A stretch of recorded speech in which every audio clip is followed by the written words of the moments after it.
सबको आज दिन की शुभकामना ज्ञापन करती हूँ और अंतर प्रदेश से प्रणाम ज्ञापन करती हूँ। आज जिसके बारे में मैं यहाँ बताने आई हूँ वो है सामग्रिक स्वास्थ्य आयुर्वेद। मानव कल्याण है, यही आयुर्वेद का मूल मंत्र है। आयुर्वेद मानव के साथ उत्पन्न हुआ था और मानव के साथ ही विकसित होता रहा है। आयुर्वेद आयु अर्थात ज्ञान, वेद अर्थात जीवन को समृद्ध करने के लिए ज्ञान बहुत जरूरी है, उसको ही हम आयुर्वेद बोलते हैं। आयुर्वेद के दो प्रणालियां हैं, पहला सिद्ध आयुर्वेद चिकित्सा प्रणाली, दूसरा औषधिक आयुर्वेद चिकित्सा प्रणाली। सिद्ध आयुर्वेद चिकित्सा प्रणाली जिसका जनक स्वयं महाप्रभु शिव जी है। महाप्रभु शिव जी ने ये ज्ञान पहले मातामही पार्वती को दिया था। पार्वती ने ये ज्ञान नंदीदेव को सौंपा। नंदीदेव के द्वारा ये ज्ञान सिद्धि ऋषि को प्राप्त हुआ। सिद्धि ऋषि ने ही यह ज्ञान विश्व में प्रचलित किया था, इसीलिए सिद्धि ऋषि के नामानुसार ये ज्ञान का नाम सिद्ध आयुर्वेद चिकित्सा प्रणाली है। ये भारत के उत्तर दिशा में बहुत ज्यादा प्रभावित है। और दूसरा औषधिक आयुर्वेद चिकित्सा प्रणाली जिसका जनक स्वयं महाप्रभु ब्रह्मा जी है।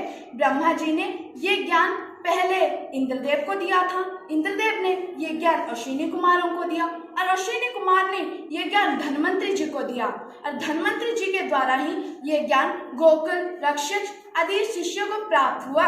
ये भारत के दक्षिण दिशा में बहुत ज्यादा प्रचलित है। आयुर्वेद को हम सिस्टर ऑफ फिलोसॉफी भी कहते हैं। आयुर्वेद में दीर्घायु होने का सिद्धांत है।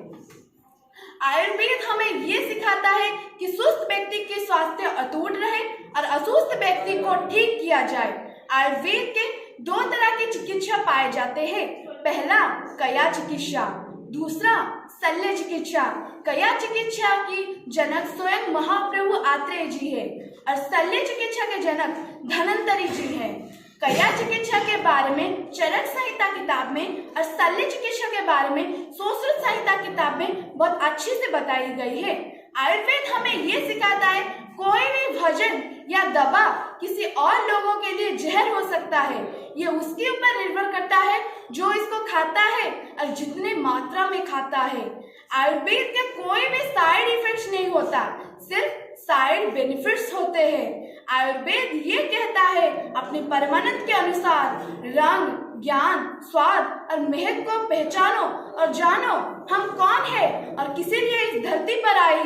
यही आयुर्वेद बाल शास्त्र का ज्ञान है। आजकल हम जितना एलोपैथी मेडिसिन को अपना रहे हैं उतना आयुर्वेद को कभी नहीं अपना रहे। आयुर्वेद हमें बहुत कुछ सिखा जाता है, मगर हम सोचते हैं सिर्फ एलोपैथी मेडिसिन ही अच्छी है, आयुर्वेदिक अच्छी नहीं है, क्योंकि आयुर्वेदिक प्राकृतिक पदार्थ से बनाकर मिलाई जाती है। मगर एलोपैथी मेडिसिन विज्ञानगारों में साइंटिस्ट के द्वारा बनाई जाती है, इसीलिए वो अच्छा होता है।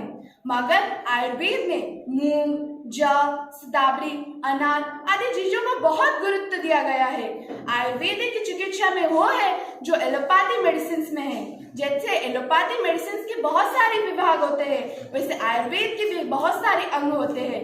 जैसे काचीकर तंत्र जहाँ हम बहुत छोटी छोटी चीजों का इलाज करते हैं, शल्य तंत्र जहाँ जंत्रपाति द्वारा इलाज होते हैं, शालक्य तंत्र जहाँ कान, नाक और गला के इलाज होते हैं। ऐसे बहुत सारे इलाज हम कर सकते हैं, मगर हम सिर्फ एलोपैथी मेडिसिन को ही अपना रहे हैं। मैं ये नहीं कह रहा हूँ कि आधुनिक विज्ञान गलत है, मगर मैं ये कह रहा हूँ कि आधुनिक विज्ञान के विकसित होना जितना जरूरी है, एलोपैथी मेडिसिन का विकसित होना उतना जरूरत है। मगर आयुर्वेदिक एलोपैथी से अच्छा है।